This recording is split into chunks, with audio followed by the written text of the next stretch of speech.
अल्लाह ताला का अपने मकबूल और ख़ास बंदों के साथ मुआमला भी ख़ास होता है।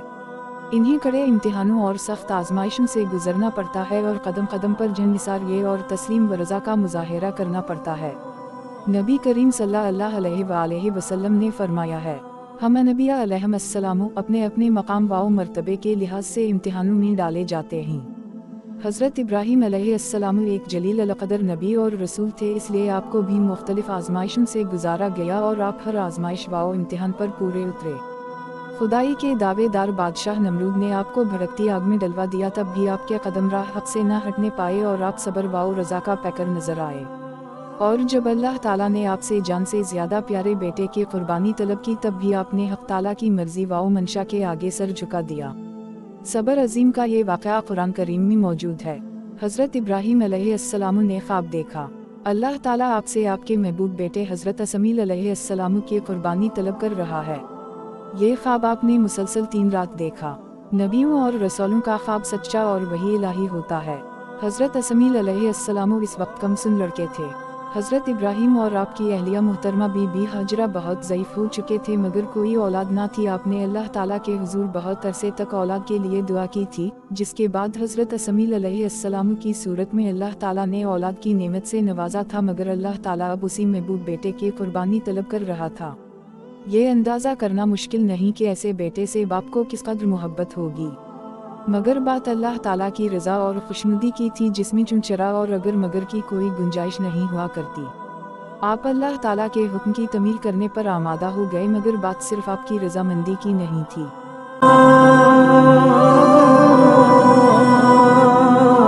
जिसको कुर्बान कर देने पर आप आमादा और तैयार हो गए थे, इसकी मर्जी का जानना भी ज़रूरी था। हज़रत इब्राहीम अलैहिस्सलाम ने अपने बेटे हज़रत इसमाईल अलैहिस्सलाम को अपना ख्वाब सुनाया। हज़रत इसमाईल अलैहिस्सलाम अपने वालिद की बात फ़ौरन समझ गए और फरमाया, अब्बा जान, अल्लाह ताला की अगर यही मर्ज़ी है तो आप अलैहिस्सलाम इंशाअल्लाह ताला मुझे सब्र करने वालों में पाएंगे।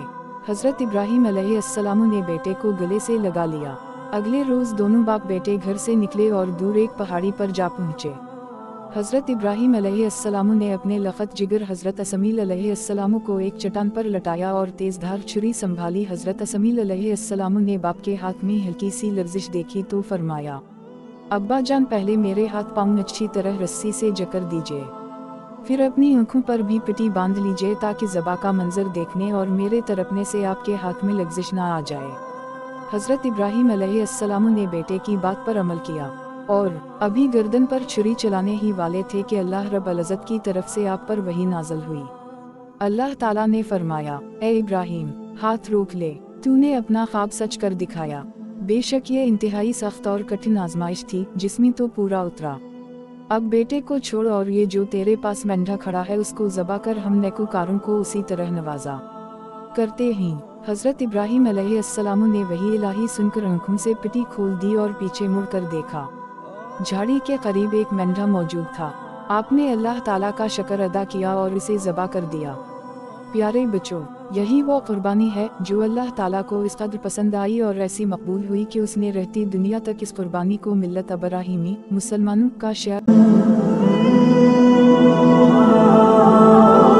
करार दे दिया।